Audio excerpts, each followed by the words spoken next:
كده حلوين على النار. اول ما يسخنوا ننزل فيهم بالبصل على طول.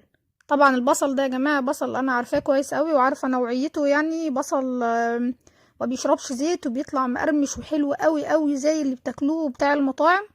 لكن لو عندك البصل فيه نسبه ميه وبيطلع طري معاكي، فانتي في الحاله دي محتاجه انك ترشي عليه شويه نشا كده وتقلبيهم كويس مع بعض قبل ما تقليه. لكن البصل ده عشان انا مجرباه وعارفاه كويس قوي هقليه على طول. بتقلي البصل وبتطلعيه على طول على مناديل مطبخ عشان ما يشربش الزيت ويطلع مقرمش معاكي وطعمه حلو جدا. هنحمر البصل وبعد كده نروح نكمل باقي الطريقة. هنا بقى ناخد شوية من الزيت اللي احنا حمرنا فيه البصل وهنزل عليهم بكوباية رز. الاول الرز ده انا غسلاه كويس قوي، انا عامة في العادة يعني بفضل اغسل الرز كذا مرة عشان يطلع معايا مفلفل.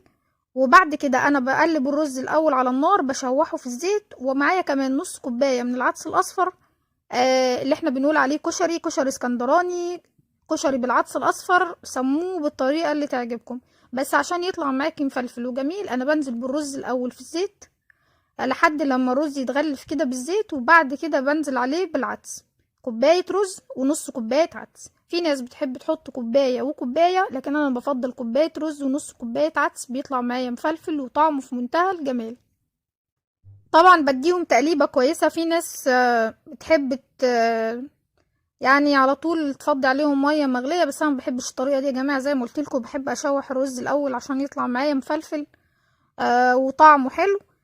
طبعا في الاساس هو بيتحط له بس شويه كمون، انا بحب اضيف شويه اضافات من عندي، يعني مثلا بحط له كمون ونص معلقه صغيره كزبره، بحط له رشه حبهان وبقلب معاه فص توم. في طريقه اللي انتوا ممكن تحمروا شويه بصل الاول وبعد كده تقلبوا عليهم الرز والعدس. انا عن نفسي هاخد شويه من البصل اللي انا عملته في الاول وهقلبهم مع الرز والعدس، بتدي طعم حلو قوي قوي وبتخليه جميل جدا يعني. دي بس الاضافات اللي انا او دي طريقتي اللي انا بحب اعمل بيها، يعني بطلع معايا العدس طعمه جميل. ولكم حرية الاختيار، يعني اللي بيحب يضيف اضافات من عنده او ما يحبش يحط الحاجات دي. زي ما قلت لكم هنا معلقة صغيرة كمون، نص معلقة كزبرة ناشفة مطحونة، وكمان معايا فصين توم او فص توم يعني. وكمان هناخد رشة صغيرة من الحبهان المطحون او الهيل، برضو بتديه نكهة حلوة وطعم حلو قوي. هقلبهم كويس مع بعض وهاخد شوية من البصل اللي انا عملته واحطهم عليه. لو انتوا حابين تحمروا بصل في الزيت من الاول وبعدين تحطوا عليه الرز والعدس وتحمروهم مع بعض، دي حاجة ترجع لكم، بس انا بقول لكم الطريقة دي بتطلع حلوة قوي ومضمونة.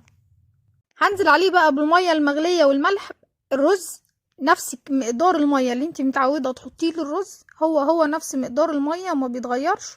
ظبطي الملح بتاعك، ممكن تضيفي مكعب من مرقة ماجي زي ما تحبي.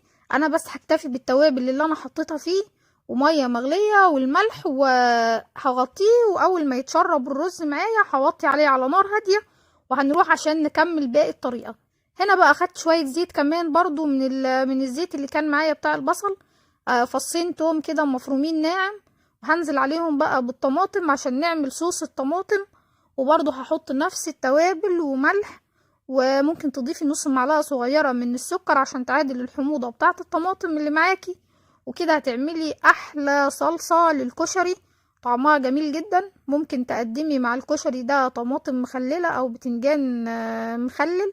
حمر البيض وهنقدمهم مع بعض كوجبة يعني لذيذة ومتكاملة وتنفع معاكي للأطفال. لو